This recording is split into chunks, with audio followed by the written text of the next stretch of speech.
Madame, Monsieur, bonsoir et bienvenue dans l'invité de la rédaction de Médien TV. Après plusieurs publications, dont ses premiers recueils, Ascension d'un fragment, Nu en chute, morsure des mots, poème d'au-delà de la saison du silence, suivi d'Air d'aube, Paroles prises, paroles données, Blanche mécanique, Incandescence, Attentat, ainsi que deux romans, French Dream et Le ciel Hassan II, et Même en France, le poète et romancier marocain Mohamed Hamoudan, qui vit en France depuis plus de 30 ans, nous revient avec Devenir aux éditions Le Fennec, un recueil qui surgit pour reprendre les mots extraits de la préface du livre de Salim Jay comme un lièvre sous les phares sur la route sans issue que nous empruntons. L'œuvre de ce poète majeur de la littérature marocaine contemporaine est qualifiée par les critiques d'inclassable, d'iconoclaste, une œuvre hantée par la violence de l'époque et la fulgurance du verbe, selon Khalid Limlahi, alors que pour Aurélie Soulage, sa poésie rappelle celle du prix Nobel de littérature français Saint-Jean Perse, avec son rythme fulgurant et ses invocations des mythes, mais en plus concret, plus charnel. Des comparaisons aussi avec Khairuddin, des comparaisons qui ne le touchent pas, plus que ça, ne le flattent pas, ne le choquent pas. Notre invité de ce soir n'a ni Dieu ni maître, pas d'idole non plus, sauf peut-être Rimbaud. Vous vous dites, un poète, ça nous ferait du bien, un peu de poésie dans ce monde de brut, surtout un 14 février. Désolé pour ceux qui célèbrent la Saint-Valentin, mais c'est mal connaître Mohamed Hamoudan, sublime mais brutale, et sa poésie acerbe, lancinante, comme une belle douleur noire et étrangement lumineuse entre un séjour en enfer qui durerait une saison et la quête d'une improbable illumination, insolente, indomptable, sans concession ni complaisance. Une poésie libre. Mohamed Hamoudan, bonsoir et merci d'avoir accepté l'invitation de Médien TV. Bonsoir et puis merci de votre invitation. Je vous en prie. Alors vous avez commis plus de recueils que de romans, mais dans votre écriture on ne sait jamais quand surgit la poésie, quand s'arrête la prose. La frontière est très très très ténue entre les deux. Qu'en est-il de Devenir, votre dernier recueil? Oui, Devenir, juste pour rappel, c'est un livre où j'ai rassemblé tout ce que j'ai écrit de 2003 jusqu'à 2021. Des livres que j'ai publiés pour la majorité en France, plus un inédit. Et je dirais, pour répondre à votre question, que là encore, cette frontière dont vous parlez est abolie. Parce que je pense que mon travail a toujours été d'abolir et d'effacer ces frontières. Parce que je pense, viscéralement, honnêtement, que ce qui compte, c'est l'écriture. Et ce que j'appelle écriture, c'est quelque chose d'assez mystérieux, entre guillemets, le mot mystérieux, pour qu'on ne tombe pas dans le... Comment dire, je ne suis pas un sophie, je ne suis pas un mystique.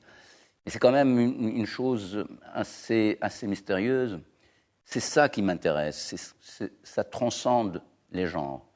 Comme vous l'avez bien dit, quand on va lire mes deux romans, il y a beaucoup de poésie là-dedans.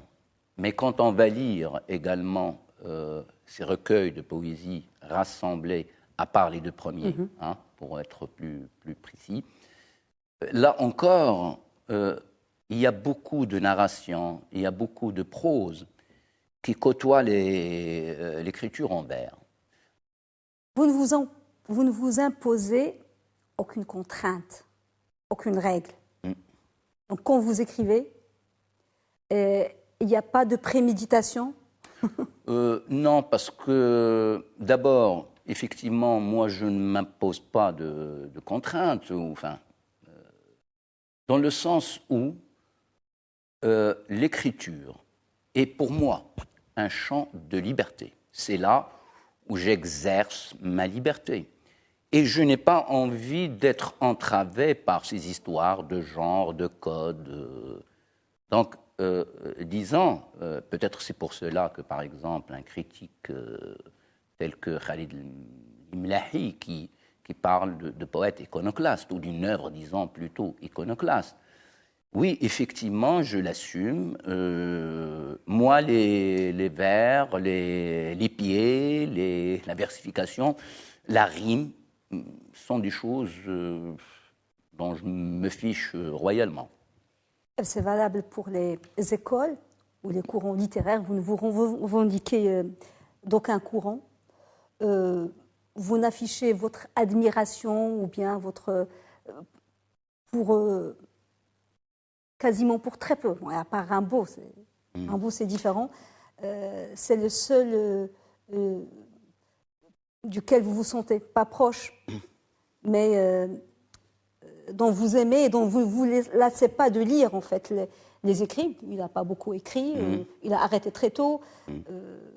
C'est l'homme, c'est la légende ou c'est juste l'écriture? En fait, moi j'aime pas mal de poètes en vérité. C'est à côté de Rimbaud, on va parler peut-être de Césaire. Césaire, Aimé Césaire, oui. Aimé Césaire, c'est un poète que j'aime beaucoup. Il y en a d'autres. Mais effectivement, j'ai quand même un petit faible, on va dire, pour Rimbaud, pas pour la légende, mais pour la fulgurance, de son verbe. Cela dit, bon, enfin, Rimbaud, c'est un autre siècle, c'est une autre vie. Oui, probablement qu'il y a quelques résonances, sûrement. Mais tant que moi, autant que ce que j'écris, est ancré en fait dans ma vie, dans mon vécu, j'ai ma marque, quelque part. Rimbaud était un Français qui a grandi en France dans le XIXe siècle, qui a quand même, avant d'écrire en français, a écrit en latin. Pour résumer, moi je viens d'une sphère ou d'une ère géographique et historique et culturelle qui est bien différente de celle de Rimbaud. Donc, il y a probablement une certaine fulgurance dans ce que j'écris qui rappelle celle de Rimbaud. Et je pense que ça s'arrête vraiment là. Ça s'arrête là. Cela dit, j'aime ce poète, comme par exemple Aimé Césaire et d'autres. Mais ce qui vous rassemble, ce qui vous unit et ce qui vous rapproche est très fort. C'est cette langue que vous vous êtes appropriée. C'est cette culture que vous avez aimée. Et la différence des siècles, ou la différence de l'appartenance, à un moment, quand l'écriture, quand vous en faites ce que vous faites, moi je trouve qu'on peut, qu'entre vous et Rimbaud, il peut y avoir des liens. Oui, je pense invisibles. Parce que effectivement, vous parlez. Bon, j'aime pas trop dire que je viens de la marge, mais c'est une réalité. Hein, c'est factuel. Donc je viens de la marge. J'aime pas me vendre entre guillemets comme ça. Oui. J'en ai rien à faire. Mais c'est une réalité. Moi, je viens de la marge parce que je suis issu d'une famille plus ou moins modeste. J'ai grandi dans le quartier populaire. Je pars en France, mais toute ma vie, je l'ai passée quasiment dans des banlieues. Donc, c'est toujours à la périphérie de Paris. Mais je viens également d'un pays qui a été colonisé par la France. Et, malheur, on dit, ça j'ironise, j'écris en français. Mais j'écris avec un français que j'assume d'ailleurs, ce que j'avais dit un jour à un journaliste, un français non complaisant. Et je m'amuse, là encore, à en détruire les fondements, syntaxiques, symboliques, tout ce que vous voulez. Et c'est peut-être là mon vrai travail d'écrivain. On ne va pas revenir à nos classiques, à ce qu'on a appris à la faculté, à Katie Biessine et la langue comme arme de guerre. Oui. Mais c'est quand même une belle petite revanche de maîtriser si bien cette langue, et c'est une jouissance aussi, de la maîtriser à ce point et de pouvoir la manier et en faire... je pense que c'est une jouissance. Oui, enfin, comme peut-être toute langue est jouissive aussi, un côté jouissif. Maintenant, c'est lié aussi à mon parcours personnel. Oui. Moi, je suis parti en France, j'avais à peine 21 ans.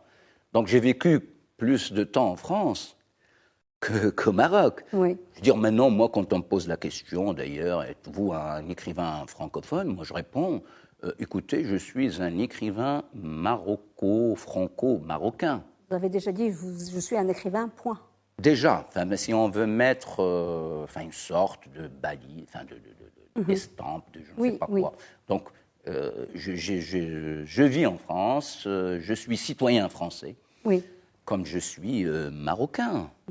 Alors, vous avez écrit dans un avant-propos, sort, erre dans les ivresses, reconquiert le vide blanc, sombre, lointain et profond. Excusez la naïveté de la question, mais pourquoi écrivez-vous? D'ailleurs, faisant référence à ce que vous venez de réciter ou de lire, sort, erre dans les ivresses, reconquiert le vide, sombre, lointain et profond. C'est-à-dire, il y a le verbe reconquérir. C'est-à-dire que moi, je reviens à mes premières années d'écriture. En fait, pourquoi? Parce que j'ai commencé à écrire assez tôt, vers mes 14 ans. Le pourquoi, je pense tout simplement parce que à cet âge-là, vous prenez le monde en pleine figure. Vous vous posez des questions. Le monde vous pose des questions.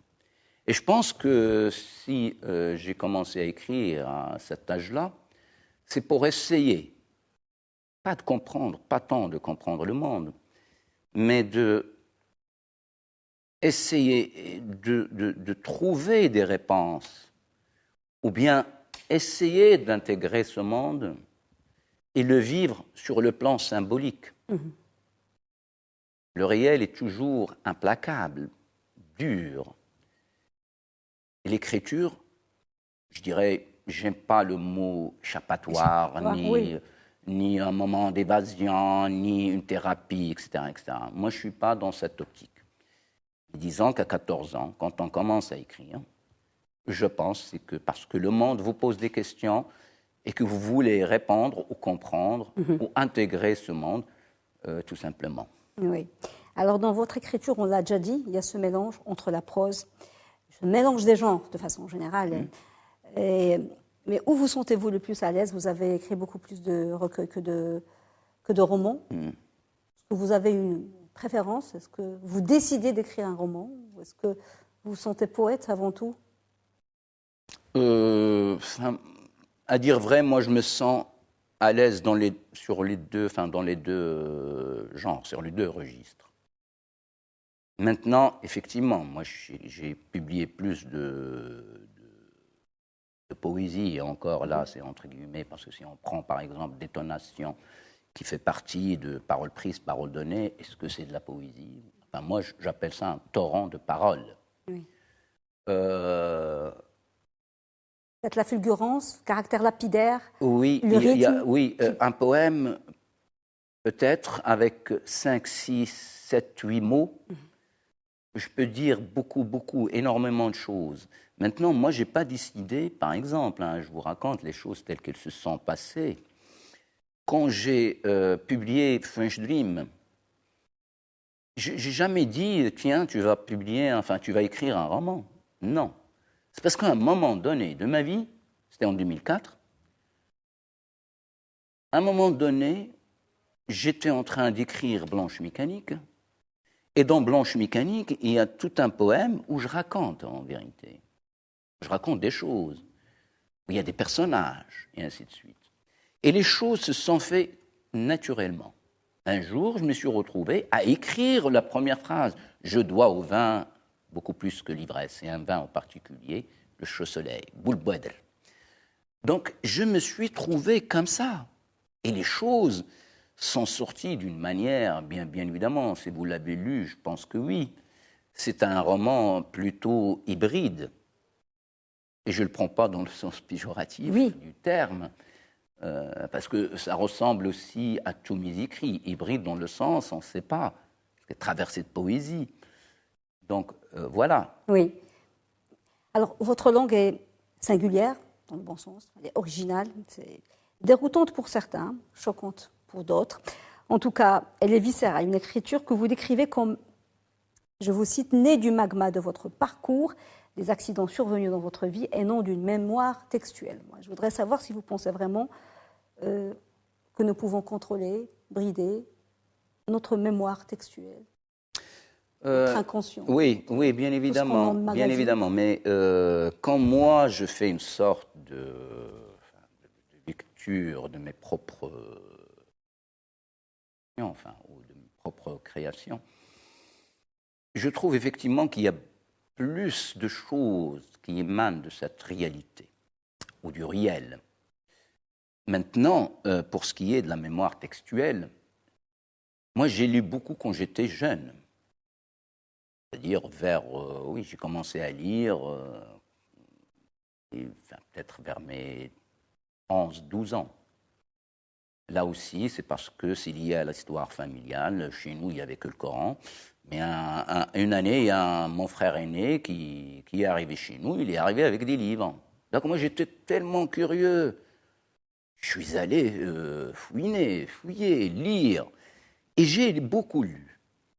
Mais c'est vrai, au fil des années, c'est pas que j'ai délaissé la lecture. Je continue à lire, mais pas autant. Mais honnêtement, cette mémoire textuelle, jamais on en trouve la trace quelque part. Ben justement, c'est une écriture qui bouleverse cette mémoire textuelle, qui bouscule cette mémoire textuelle, qui joue de cette mémoire textuelle, qu'elle soit de l'ordre du sacré, par exemple, texte coranique, et même évangélique, que ce soit la poésie d'un Mahmoud Darwish, ou d'un autre, ou d'autres écrivains. Moi, ce qui m'intéresse, c'est toujours sont des choses qui se sont révélées devant moi-même. Oui. C'est bousculer également cette mémoire textuelle. Alors, dans votre écriture, vous dénoncez souvent les fractures sociales, vous évoquez des blessures historiques. Cela ressemblerait presque à de l'engagement. Est-ce que vous l'assumez ? Si, disons, si par exemple... Un écrivain, un poète engagé. Oui, non, mais j'ai bien compris votre question. Non, mais moi, je la reformule pour que vraiment... Oui, mais si par exemple, on va considérer que s'attaquer, par exemple, ou aborder, disons, fracture sociale d'une manière ironique, que c'est de l'engagement, oui, je suis un poète, un écrivain ou un romancier engagé. Sauf que maintenant,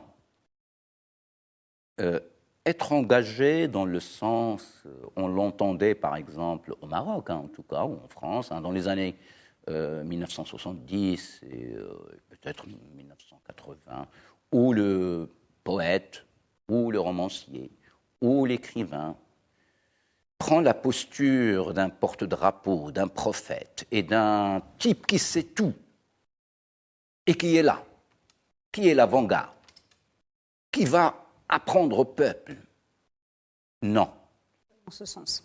Je n'en suis pas un. Engagé, effectivement, je suis engagé, je n'ai pas à rougir. Mais engagé d'une autre manière. L'écriture, pour moi, engage mon corps, mon être, ma cervelle. Dans votre écriture, vous n'êtes pas du tout adepte de la facilité, ça on l'a compris, que ce soit dans la langue, l'expression ou les références aussi. Vous aimez bousculer, vous l'avez dit, les habitudes du lecteur, ébranler les certitudes, expérimenter des choses. Et vous avez réussi indéniablement à créer un style, une langue des vôtres. Vous avez déjà écrire, c'est vous rester comme un os à travers la gorge, ou encore ma monstruosité est d'encre. Contre qui vous battez-vous, Mohamed Hamid? Enfin, disons que je me bats déjà contre moi-même, sans exagérer, je veux dire. Oui, je me bats contre moi-même, contre mon héritage, contre mon présent, contre mon éventuel avenir. Mais disons, par exemple, dans French Dream, le poème qui inaugure ce roman, il y a une question quand même que je me pose quand j'ai écrit ce texte. C'est que la mer est bien derrière moi, mais où est l'ennemi? Est-il en moi? Est-il en nous? Mais pour conclure, disons que probablement le combat d'un écrivain est donc quichotesque. Le combat d'un écrivain, c'est d'abord trouver les moyens de dire, de créer des formes nouvelles, oui. un langage nouveau. Et c'est ça peut-être le combat d'un écrivain. Moi, j'aime bien rire, j'aime bien ironiser, c'est pour ça que je dis écrire, c'est rester comme un os en travers de la gorge. Bon, Oui, bien oui. évidemment, je cible certaines personnes, Oui. ce n'est pas le lieu d'en parler. Oui, alors comprenez-vous justement qu'on puisse qualifier votre écriture de subversive? Il y en a qui disent que vous voulez en découdre avec la bonne poésie, la poésie lisse. Oui, mais bien évidemment. Parce que moi, en tant que lecteur, s'il y a une poésie qui ne me gifle pas, qui ne me trouble pas, enfin poésie ou autre texte, qui ne me gifle pas, qui ne me trouble pas, qui me laisse indifférent, ou qui, à la rigueur, me caresse dans le sens du poil, j'en ai rien à faire. Et donc, je n'accepte pas, en tant que lecteur, d'avaler des choses comme ça, de les consommer, non. Et donc, au retour, oui, un lecteur qui va... Je sais pas, moi je joue pas du violon, comme on dit, Oui. Je fais pas du Mozart. Alors, on va revenir un petit peu à El Aziz, où vous êtes né, un petit village près de Khmissat. Vous avez fait l'école publique. Nous sommes là à un milieu du monde des missions françaises et de la culture francophone. À quel moment vous êtes tombé amoureux de cette langue, la langue française et de la culture française, parce que vous aimez cette langue? Un amour, moi j'ai dit, passionnel, sadomaso. Et souvenez-vous du moment ou de l'âge où vous avez compris que cette langue sera votre destin? Ça remonte à cette époque dont j'ai parlé Vous tout à avez l'heure, parlé quand tout à l'heure, quand votre frère est quand arrivé j'ai avec des découvert des livres. Bon, vous savez, voit le bien Aziz. sûr. Ah oui, le Aziz. Bon, ça fait un moment que je n'ai Oui. pas mis les pieds là-bas, mais bon. Vous savez, nous, on a fait, vous avez parlé de l'école publique, j'ai commencé à apprendre le français quand j'avais 9 ans. Comme beaucoup de personnes de ma génération. Mais ça remonte également quand j'ai découvert des livres. Vous savez, ce frère, il avait dans sa bibliothèque, on va dire ça comme ça, des livres en arabe et en français. Donc je suis tombé sur des choses. Et après, c'est bon, moi je lisais en arabe et en français.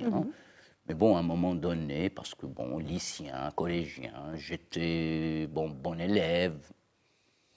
Alors vous êtes aussi Les traducteur, vous avez évoqué les l'arabe. profs de français, trouvaient que j'écrivais bien, et ainsi de suite. Et arrivant à la fac, contrairement à la volonté de mon père, qui voulait que je fasse une école, parce que l'avenir est plus... Moi, j'ai choisi de la littérature française. Oui. Alors, une dernière question, parce que malheureusement, le temps passe vite. Oui. Beaucoup l'ignorent, mais vous êtes aussi peintre. Vous avez d'ailleurs illustré votre recueil à 1000 chants du naufrage, un inédit que vous avez intégré dans Devenir avec vos toiles. Vous assumez maintenant d'être peintre.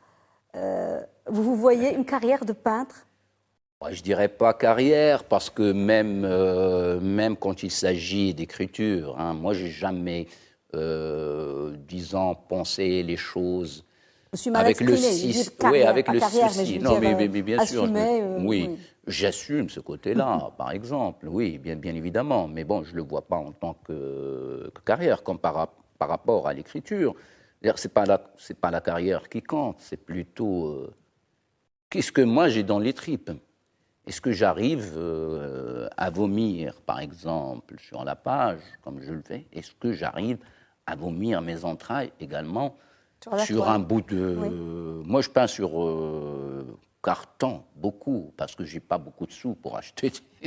Et le carton, c'est gratuit. Donc, moi, j'habite Sens. Mardi, il y a des cartons partout, de toutes dimensions. Donc, peut-être qu'il y aura bientôt une exposition, peut-être. J'espère, je suis en train de voir avec une galerie des gens qui ont beaucoup aimé mon travail de peintre.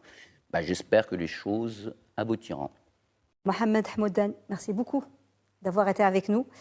Je rappelle que vous êtes poète, romancier, peintre et que vous venez de publier un nouveau recueil, Devenir, aux éditions Le Fennec. Merci beaucoup. Merci à vous. Madame, Monsieur, merci de nous avoir suivis. Bonne suite des programmes sur Média TV. Très belle soirée.